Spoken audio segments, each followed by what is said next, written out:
What's up, guys? CJ here, and welcome back to another all-new episode of Super Friends number 84. I actually remembered this time, but only because I asked Tim and Luke right before we started recording. Speaking of Tim and Luke, how you guys doing? I'm doing pretty good. It's an illustrious Wednesday night. A fantastic turnaround time for Nick, who unfortunately couldn't join us this week, but I think he's recording Marvelite, or maybe he's on vacation. We don't know. He uploads the videos. We have no contact. He leaves his videos in a flash drive, in an envelope, in a mailbox in Montana. I've only ever talked to him on Superfriends. Exactly. So. He had important Nick things to do. I mean, hey, I believe it. Tim, how are you doing this week? I'm tired and sore. Starting a new job this week. How's that going? It's going all right. It's a lot of standing and moving around just because of the type of job that it is. I hear that. I just have to get back into the swing of things because I outside of hybrid, I haven't had a job since December of last year.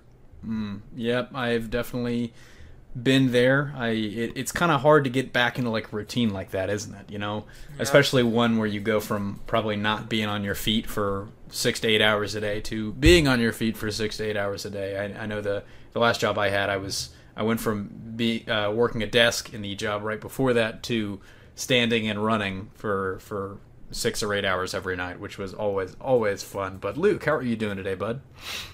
No, well, you already asked me. Well, I mean, how are you doing again?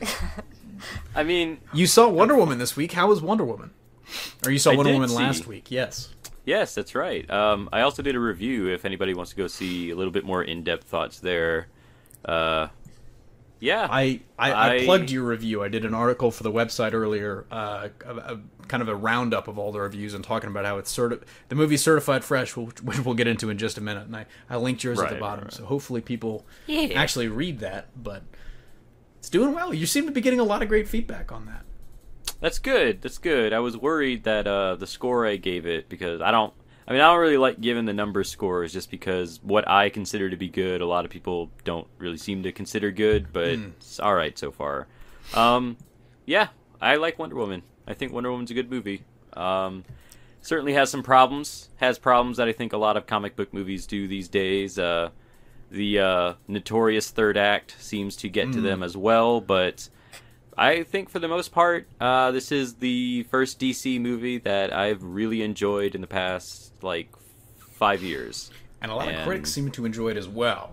Let's just say that, especially because kind of leading into this first segment, talking about Wonder Woman's reviews and RT scores, this probably wouldn't have been something that we talked about this week. I don't know if we're going to do like a spoiler cast for this weekend or something, or if we're just going to save that for next week. But we wouldn't have talked about this as the top story if it was not as incredibly positive as it actually is. And what do I mean by that? Well, as of recording, and we're recording Wednesday, so by tomorrow it probably will have changed dramatically, but as of recording this, there are 111 reviews in, and 105 of them are fresh. Now, that's 95%, and brace yourself for this. I don't know if you guys realize this, but brace yourself. That is the highest RT score that a superhero movie has ever received. It's 1% better than The Dark Knight and the first Iron Man, which were kind of, I guess, competing for that top spot. But yes, it is currently the highest RT score a film has ever received. Now, of course, there are going to be probably another 150, 200 reviews by the end of this weekend, so that might change, but I don't know. I don't think we're going to see a dramatic shift. I think it might end up somewhere like 94, 93, but a very, very good sign. So Luke, you've seen the movie, and I don't want to give anything away or spoil anything for anybody, because people might be listening to this before they go see the movie tomorrow. But what really stood out to you as the biggest positive? Why do you think this is resonating so much with critics? I feel like after the past DC movies we've gotten, where the characters seem very strange, that they don't really seem like they're anything besides sort of exposition machines. I mean, there's always this big complaint, like, these movies are too dark, and I never really thought that was a problem. I always thought it was more writing, but they're too boring was always my thing. Yeah, well, I can at least say this. The characters in this movie aren't really boring at all. Like, Wonder Woman is probably the best... Again, it's the best superhero in the cinematic universe because she seems like she actually has a dynamic personality, and she actually seems like she has a decent character growth that happens throughout her whole movie. And which is weird because the trailers didn't show that at all. And what's funny is kind of building off of that. That was the one thing that people were the most concerned about for Gal Gadot's casting before she, before she appeared in Batman v Superman, and it seemed like she was really probably the best part of that movie, and especially before this movie. It's like people were really worried after just seeing her in the Fast and the Furious franchise. They weren't sure she would be able to carry a film like this, but she really, really has. I mean, every review that's positive cites her. And even the only negative one that I've read, which was from The Guardian, which kind of just was citing it. It's like, oh, it's a missed opportunity, blah, blah, blah. It could have been something more. It was just a superhero movie. And I'm like, come on. Like, what did you expect it to be? Exactly. Yeah. You went to a movie about a superhero. There are certain ones that transcend, I guess The Dark Knight being a good example, but let's be honest. You shouldn't be if you're going into superhero movies with that expectation, you are always going to be disappointed. But it seems like every positive review is citing her, and even that negative review said it's like, oh, she did good, if I remember correctly. I don't want to mischaracterize, but right. I mean, yeah, she does a great job. Like, she really is a compelling character in this movie. And I mean, she wasn't really that much in BVS, so I can't really say too much, but I mean, in that movie she kind of seemed like she was done with everything, like, I'm not really for man's world, but... And I mean, like, she does still have the accent, but it's really not that big of a deal. It's really not distracting enough because, as a whole, as a character, she's really cool in this movie. I really like what they did with her. And it makes me wonder, because this is like Wonder Woman under a different director, I'm like, this makes me wonder if Henry Cavill could be amazing under someone else, because... That Matthew Vaughn, Robert Zemeckis, Man of Steel 2, like, potential... I mean, I just took the two names for the Flash movie and, ported them over to... Fine. Man, I honestly... I saw someone talking about it's like, what if Zemeckis didn't direct The Flash? What if he did Man of Steel 2? And I can't get that idea out of my head now. I can't wait for Tom Hanks to show up as the villain of that movie. I can't wait for a weird mocap as real Mongol. Lex Luthor. There you go. Hey, I can just hear that in Tom Hanks' voice. Just, now, son, what are you doing? No, but... I'm real Lex Luthor. Oh man, Tim, what do you make of this RT score? What seems to be resonating the most with the critics? What do you think? Does this actually to you? Because we haven't seen the movie. I'm kind of asked, does the positive reaction make you more excited, or are you a guy that doesn't really read into that sort of thing? No, honestly, I'm more so the latter. I'll see the movie and draw my own conclusion from it. That's smart. There's been like a lot of times I feel that critics have been off base this year in terms of movies, just because honestly, this year's been a pretty solid year for movies. Oh yeah, like there haven't been that many like major stinkers, even in like the January-February season this year. Yeah, it was kind of crazy. I think, especially for superhero films, like if it continues and Spider-Man is good, which I think some people are just automatically assuming it's going to be amazing. Some people are automatically assuming it's going to be horrible.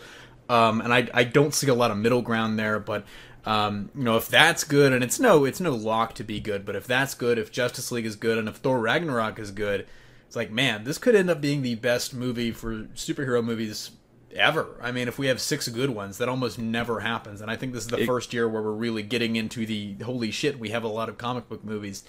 Yeah, it'll be what 2016 was supposed to be.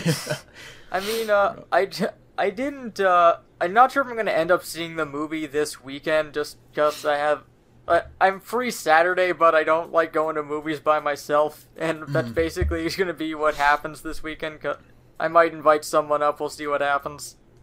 You got to, what you got to do is you got to get Michael to train in from Toronto or fly in from Toronto to watch it with you, because so here's the story. I was supposed to go see it. We talked about this, on the podcast last week. Me and Will were supposed to go see it in Raleigh, and I think it was I know with those screenings a lot of times seating's not guaranteed, but in this case they capped it like so quick. I figured everyone's going to get a seat that shows up, so I show up and we didn't get a seat. I don't know if it was because it's one of those fancy or new theaters with like the reclining chairs, so there are way less way less seats than a usual theater. But me and Will did not get to go see it, so we went on a really nice mandate and went to go see King Arthur instead, which is probably the worst movie I've seen this year, but still wasn't like terrible. So I got to see another Royal. I decided to still give WB my money, but just not for the movie I wanted to see. So I'm excited for it. I think I'm going to go see it, if not Thursday, probably at some point this weekend. But Luke, final, I guess, thoughts on this. What is the one thing, if you can get into without spoiling, what is the biggest like negative that you have? I don't. You said kind of third act issues, and if that's it, I don't want to get into any spoilers. But Yeah, I mean, like, third act is kind of messy, and that's really not that's really not like a huge no-brainer thing for like superhero movies these days. I feel like they all kind of have a problem with that third act. It's really tough. They kind of do, but for DC, that's really more so a built-in feature at this point. Yeah, like, I mean, I've seen it in like a lot of other stuff. Comes with the cost of admission. Yeah. It has been in other stuff too, but just like DC consistently has done it since 2011. They go crazy in their third acts, and they do go crazy in this one. But I think the only saving grace is that the villain in this one doesn't really offend me as much as the other DC villains have. It's pretty good. I can live with that. I can live with the third act thing. I'm a simple man, and I'm going to be really excited for it. I'm actually going to be watching with interest over this weekend to see if it holds at 95, because if it does, I got a lot of flack for titling the HNN from Tuesday best superhero movie ever, ? Because everyone was just reading that and being like, what are you talking about, yada, yada, yada. But, I mean, if the RT score holds, and, RT is it's not a perfect system, and I think people are generally they read way too much into it, but man, if that holds, that'll be a shocker. They honestly, the big problem with Rotten Tomatoes is that people look at it like a letter grade when it's really more so just the amount of something. Exactly. It's the like percentage of critics that thought it was positive. It's the amount of critics that scored the movie between 61 and 100. That's a pretty wide range. It's a passing grade, so it passes 95% of the time. But at the very least, you'll have statistical proof that your title was right. And it also has, there you go, I'll be like, hey, this is, I'm already pointing to it and saying, I commented to somebody, like one of the first comments was talking about that. It was like, hey, I didn't say it, Rotten Tomatoes said it. But, it's kind of funny too that, well, actually, it's not even, arguably the more impressive thing to me, other than the RT score, is the fact that it's got a 7.5 out of 10. Now, that number is kind of dropping. It's dropped over the day from like 7.7 down to 7.5. Not a huge change, but that's a really good sign. I think people realize they're looking at that as like, oh, 7.5, that's not that good. And it's like, well, usually the scores are a little bit lower than that. But what's interesting to me is it a 95% and it being a 7.5. You look, there are a lot of other movies whose like average score is higher than that, but the Rotten Tomatoes score is lower than that. So that tells me that a lot of people think it's a 7.5. People are really in agreement about that. But speaking about the DC universe, C. It's a solid C. It's really right in there. But over in the animated DC universe, we've of course learned that we're getting this Batman and Harley Quinn movie, and we actually just got a trailer yesterday or the day before that, I believe, showing off a little bit more of the movie, outlining the story. Of course, it's an interesting cast this time around, as we were talking about before we started recording. What did you guys' first thoughts on this trailer? Tim, you're our big animation guy. What do you make of this movie and this trailer as a whole? It looks okay. It looks like animation. We're probably going to be seeing this at SDCC, is my guess. My guess is that's where it's going to be premiered. Correction, Tim will be seeing this at SDCC, not me. Tim will be seeing. Luke will be doing something else. I will be outside somewhere else getting a hot dog or something. Eating the One hot Harley dogs. Free hot dog, please. Those hot dogs that San Diego is famous for. But we might have a review up pretty soon after that if the embargo lifts. The movie, actually, we've learned, I think, just from this trailer, it comes out August 29th, so a little over a month after San Diego. We still actually don't know for sure that it's going to be debuted at San Diego, but that's usually their MO. They usually debut something there. Yeah. But so Tim, I mean, there are a couple interesting casting choices made in this one. Melissa Rauch from The Big Bang Theory, and what was that movie where she didn't she play? I mean, she played a figure skater. I don't want to say she played. What's that? Who is the figure skater from like the 80s? Tanya Harding. I don't want to say she played that figure skater, but it was kind of clearly a send up of that whole situation. You might know her from that, but I think most people are going to know her from The Big Bang Theory. She is the voice of Harley Quinn, and it's very clearly not the Tara Strong kind of almost sing-songy, delicious weirdness. I don't really know how to describe it, but it's very clearly a different type of thing. It's just Tara Strong being Tara Strong, essentially. Exactly, yes. But I think it's very clearly not that. It's a little bit. I would say harder edged, even though I don't think the voice is hard edged at all. But it's a little more down to earth, I would say. A little more, I guess, normal might be a pretty good way to describe it. What do you guys think about that casting change? I mean, it's a little. It took me by surprise. I forgot completely that it was going to be Melissa Rauch playing Harley Quinn in this one. I feel like we talked about it before, and kind of feel the same way as before. Her voice is okay, I guess. It just sounds kind of weird. It's hit or miss on certain lines. That's true. There's I'll say this because there's some. It's like Tim said. There's some lines that work. There's that one thing where they're like in front of his car, and she's like, "Yeah, why don't you get a autograph from my cousin or whatever?" Like He's it's real like this, sick. Yeah, it's this like it's because she's doing her butthead impression.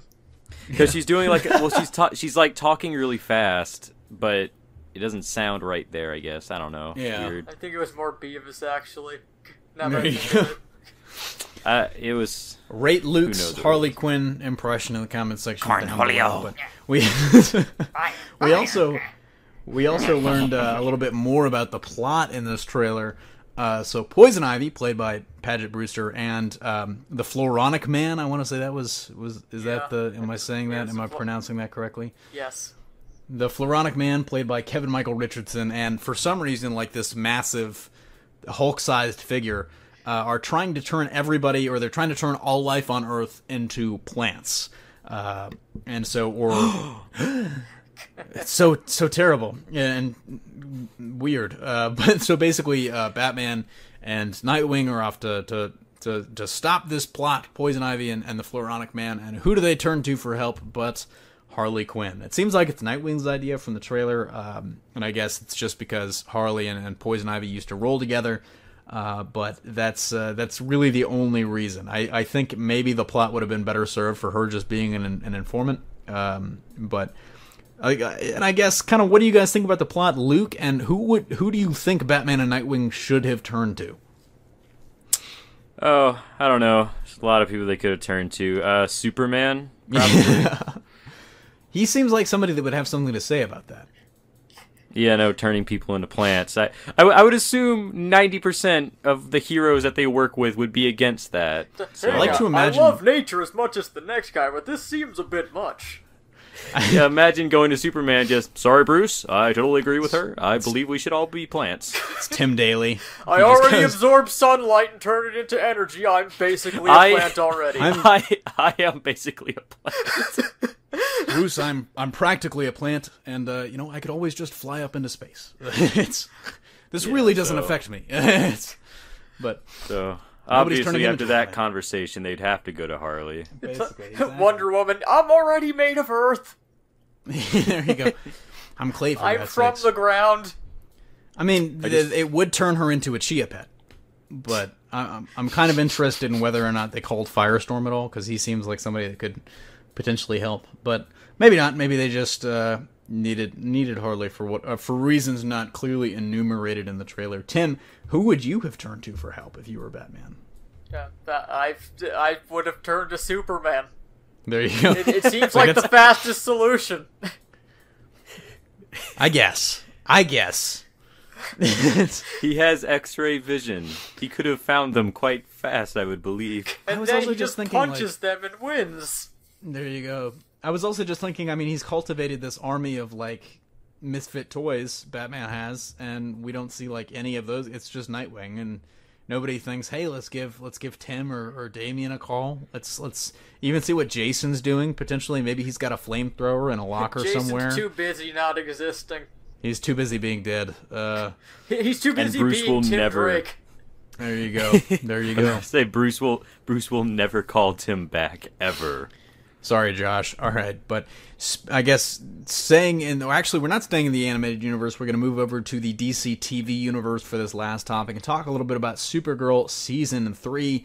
And they've revealed who the villain of that third season is going to be, and it's Rain. And if you haven't heard of Rain, the iconic Supergirl villain, how have you not? Rain. Tim, I'm going to let you take the reins on this origin and talk a little bit about who Rain exactly is, since you're our resident expert. Oh, yeah. I'm a resident expert because I looked up who she was before we started recording. Truth. Okay. Truth. So, Rain is from the new 52 run of Supergirl. She was created by Zor-El. She's what's referred to as a world killer, and she's not the only one. There are a bunch of them, but they were outlawed by the Kryptonian Science Council. Zor-El regretted making all of these bloodthirsty, super powerful monsters, which seemed like a great idea on paper. Exactly. Yeah, just great in theory. Yeah. But then Rain and like 3 of her partner fellow world killers get sent off with no knowledge of their origin. So she goes to try to get to Krypton to see if she can find who she is there, but finds out it's blown up. She sees Supergirl flying to the remains of Argo City in space, follows her, beats her up, then goes to Earth because that's the other place you can apparently find information on her origin for some reason. And then Supergirl follows her and her posse there. They basically beat the shit out of Supergirl, and then she gets one good hit in and they leave. Essentially, yes. That's actually exactly what happens, and she's never come back again. Yeah. Because I think they realized it's like, hey, I mean, she's essentially like Supergirl's version of Doomsday, and there are 4 of her. So it's actually 5. I think she's one of 5. So it's very, very bizarre. And it's pretty clear why they didn't use her ever again. But what do you guys think about it? I think they cast, let me double check the actress here. They cast Odette Annabelle. I have not actually, I'm sure I've seen her in something, but she was on Pure Genius. That's where I last saw her. But she was also the girl from Cloverfield, if you remember Cloverfield. So she is going to be playing Rain, gray skin and red hair and all. So what do you guys think about this? Do you agree? Would you have cast, or I guess not cast someone else? Would you have chosen a different villain? Because I'm sure you guys don't really object to the casting, but Tim, what villain would you have chosen if it's not your favorite character in the history of DC Comics, Rain? I don't know. There's only like a handful of characters that Supergirl has as villains that she doesn't share as Superman villains also, or aren't just distaff counterparts of Superman villains. That's true. Like, they could have done Satan Girl, I guess. It's really tough, I think, at this point to come up with someone. I think you're right. They could do the Zor-El Cyborg Superman, I guess. That would be really interesting. I'd like to see that. And, I mean, it's also like a case where you could just do, for better or for worse, you could just do more Superman villains. You've already done some, of course, but it's really, and my biggest fear is, like, how are they actually going to tackle Rain on the show, Luke, what do you think? And who would you have chosen if not Rain? I haven't watched this show since a few episodes of the first season. Have they done Eradicator? I don't think so. No, they haven't. I would have used Eradicator. I'm sure, because I know Nick kind of gets upset that they use just Superman villains, but I feel like Eradicator is a case where someone who wants to like collect the DNA of the other Kryptonians, I feel like he would work well enough as a main villain. Plus, I just like Eradicator. Got cool shades. I want him to wear shades. I think that's one they could have done, because it's one of those situations where, if they probably could do someone like Cyborg Superman, And I think in the movies they would shy away from having someone like Eradicator because it's like essentially fairly close. I think film executives especially would consider these two characters a little too close and probably confusing for audiences. But Never you know, stop so who Michael knows? Bay. Exactly. All those Transformers look the same, but I don't know. I mean, I think it's interesting that they're going to be using Rain. I know a lot of people like that new 52 run of Supergirl. I'm gonna have to wait and see what how they use her on the show, how well she's portrayed. I feel like if they really go all out, she probably will only actually be in a few episodes, but who knows? And I'm also interested to see if they do the whole gray skin and red hair thing. But Tim, you were keeping up with Flash and Arrow. Do you want to go ahead and give your thoughts on those seasons real quick? The finales, of course, happened last week, I believe. What did you think of season 3 of Flash and season 5 of Arrow? Well, for season 5 of Arrow, you can see more full thoughts from me in my season 5 review that I did. But season 5 Arrow, it's much better than season 4 was. There's a lot of missed opportunity and one character who's very tedious after a certain point of the series. But outside of that, it's pretty solid. The Flash, it was okay. Like, it's really more of the same that we've had. That's also had a lot of missed opportunities in it. I will say, I want to just highlight 3 episodes real quick. Just 2 of them very briefly. I'd say the worst episode of both seasons were probably...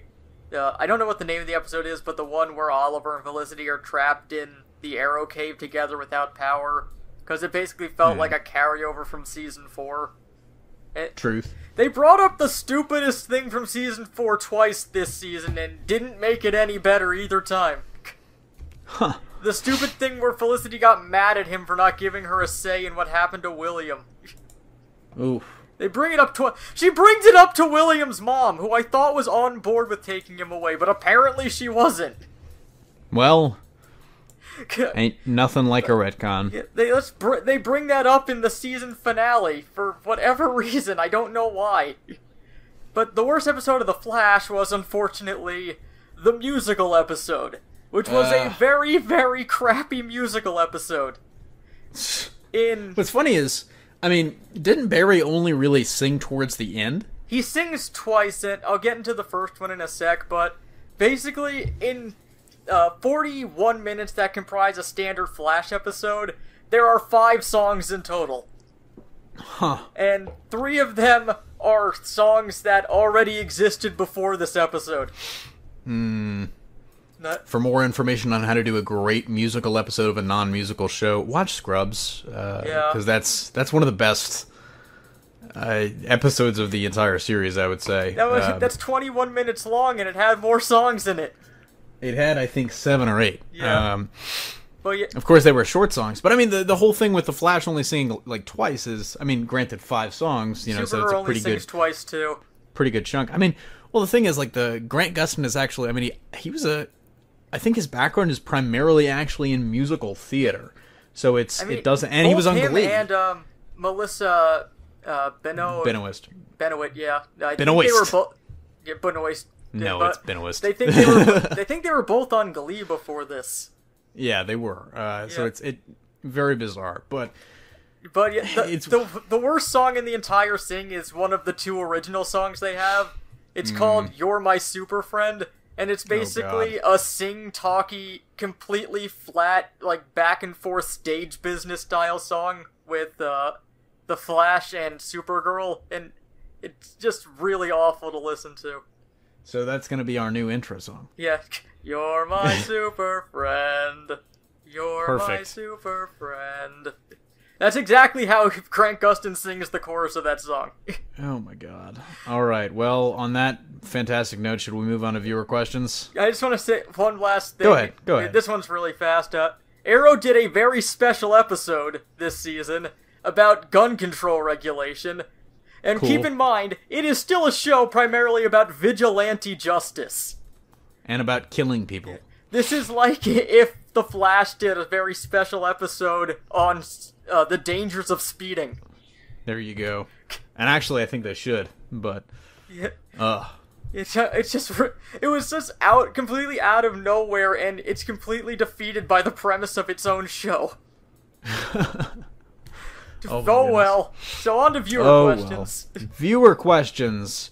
We actually have a few this week. This is very exciting. We've got 3. First up from Neil Ganty. He asks, I should say, I am not sure if this was asked, but if you guys could have any superpower, what would it be and why? Personally, I'd love to have force field manipulation, and it is a very youthful ability in its application, especially if one wants to block something out. That's actually really cool. I like the force field manipulation.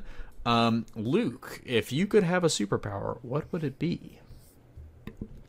I've always liked stretchiness. Ooh. So like Plastic Man and stuff. Plastic Man, I was going to say Mr. Fantastic. Thank you for remembering Plastic Man. Nick loves that Plastic Man got mentioned in this episode, I'm sure. Tim, what are you thinking for superpowers? I always go with aerokinesis because it's very functional. Oh yeah. You can basically use wind as a barrier. You can use it to fly. You can move the wind around you so that you don't get windburned while you're moving. You can take air out of people's lungs. You can block out noise because you need air for sound to travel. True. Create a That's vacuum. a good one. Lots of fun stuff. I'm always torn between, like, telekinesis, as boring as it sounds, just because that's another one where it's like you could fly with that. You could, of course, move things with your mind, stop someone's heart, any number of crazy shenanigans you could get into with that. But chronokinesis is also really cool on that reverse flash shit. Just kind of slow down time, do whatever you want, look like you have super speed, be the greatest like power walker in the history of Earth. But I don't know. It's just, that's a tough one. If I had to really choose probably telekinesis, just because OP. But all right, moving on to our next question. Jacob Benton asks, do you ever want to see the Injustice League in the DCEU? Yes, I do. I think they should have been the villains for the first Justice League. Luke, what are you thinking for the Injustice League, and do you want to see them in the movies? Some would argue that they already are in the movies, but yeah, I guess so. Like, I guess we'd have to see more villains come into the wet work. Like, I would only really want it if, like, maybe they introduced 1 or 2 new villains for it, but I'd rather it be a team composed of villains that we've already seen, like, in these movies. And so far, the only one that really survived so far is Lex Luthor. I was going to say, who's still alive? Lex Luthor is, like, the only one really still alive right now. Truth. I guess they could use some of our protagonists from Suicide Squad.